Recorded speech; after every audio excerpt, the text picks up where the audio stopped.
Candidates this evening. Drew before the forum for the rotation for speaking this evening, and really we didn't plan it this way, but it's Democrat, Democrat, Republican, Republican. Jessica Tavara will respond first, Scott Koons second. They are our two Democratic candidates on the ballot.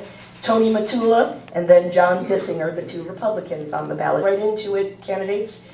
$3 million, the estimated deficit that exists in the city's budget for 2010. Since the city is at its home rule charter maximum in terms of taxes, what gets cut? How do you propose to fill the void? It's a big void, $3 million. And the tax base in Lebanon certainly isn't increasing. The amount of people that are unemployed or people that do not have work is increasing, and that's unfortunate. That is not controlled by us, but we definitely do have to do something about the budget. How do we do that? Well, with the home rule charter, obviously we're a cooperate to graduate when it comes on that. As far as raising taxes, is it an option? It is an option that's allowable. Would we do it? Again, that's something that we'd have to do. It would end up as a referendum.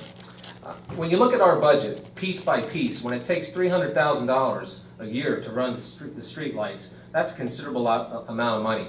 I've read the fireman's contract, I've read the police contract, the non-uniform contract, and those are all fixed costs that we have to deal with. Those are going to be there, and they will be there. The second to last thing I'd want to see is raise taxes. The last thing I'd want to see is a police officer or a firefighter or a public safety person off the streets. That's what we have to keep in mind. Everyone in the community, and that's something that we'll have to face. As far as generating revenue, we're making the city safe and clean. That's our charter as a city council. That's the charter of the mayor. And I think that we can all agree that it is pretty much just like that. That would encourage businesses to come into the city at that time. Small businesses. We have the Mifflin Mills project, which is going to generate income that wasn't there several years ago. There's still brown dirt that's available out there for people to build houses, fix them up, and generate income and revenue for the city. It is available. We have to look at that. My experience is I'm someone from outside of the box. I do have a lot of ideas, and I've seen big decisions made with something that we've had very little to work with. So I think it is possible. Specifically, well, we get together as a council and a mayor and figure out what that is.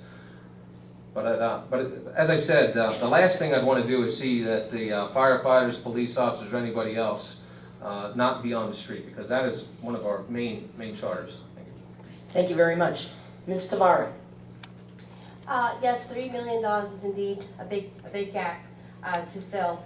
And this is one of the things that I normally answered about the city of Lebanon, and people usually ask me what is one of the greatest one of the things that you want to do with the city of Lebanon. And I particularly go towards the northwest of the side of the city, and that's where most of the traffic goes through. And with the bridge project, the traffic is going to go towards my street, towards where I live, 12th Street and downtown Lebanon.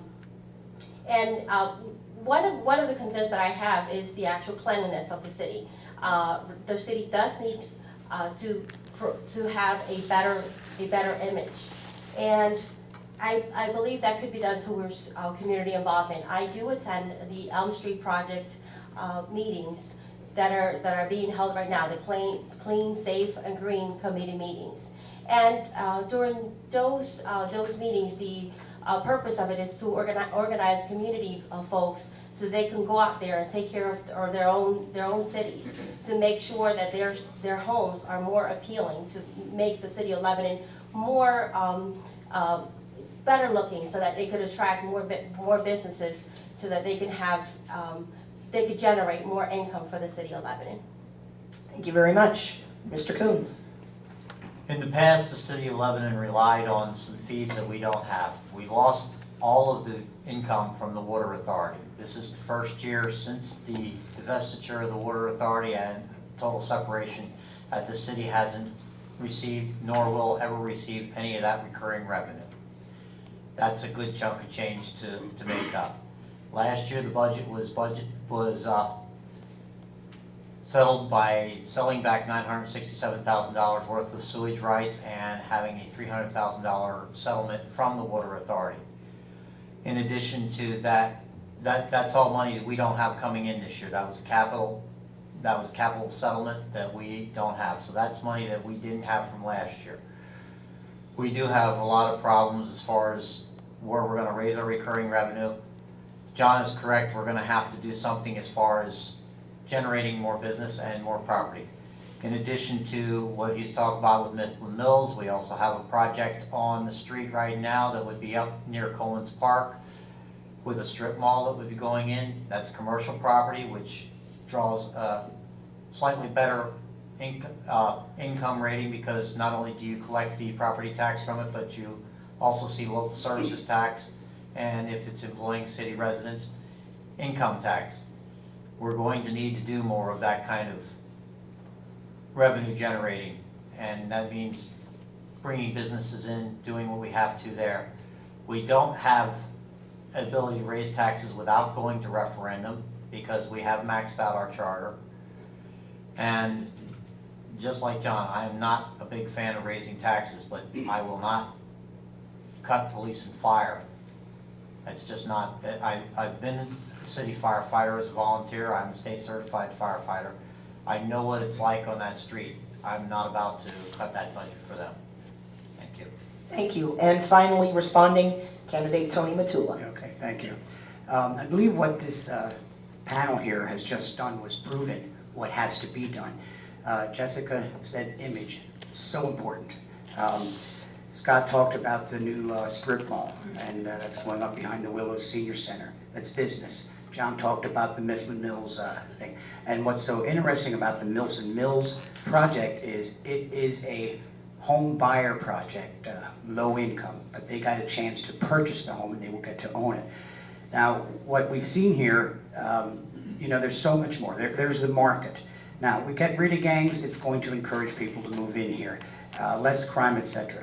I would definitely encourage home ownership. That will help our tax base.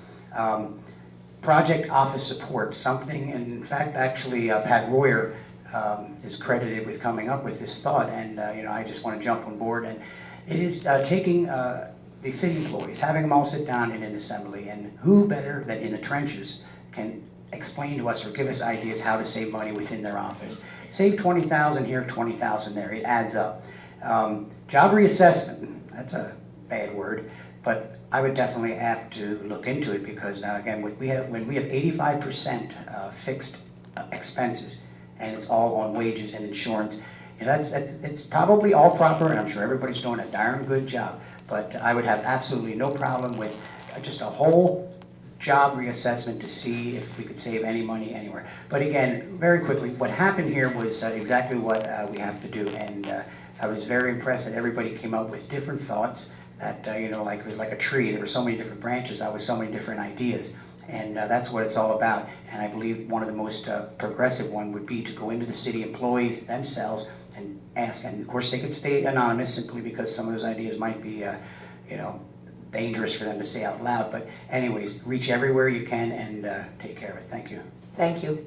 Our next question this evening will go first to Jessica Tavara. Suzanne has the question. Thank you.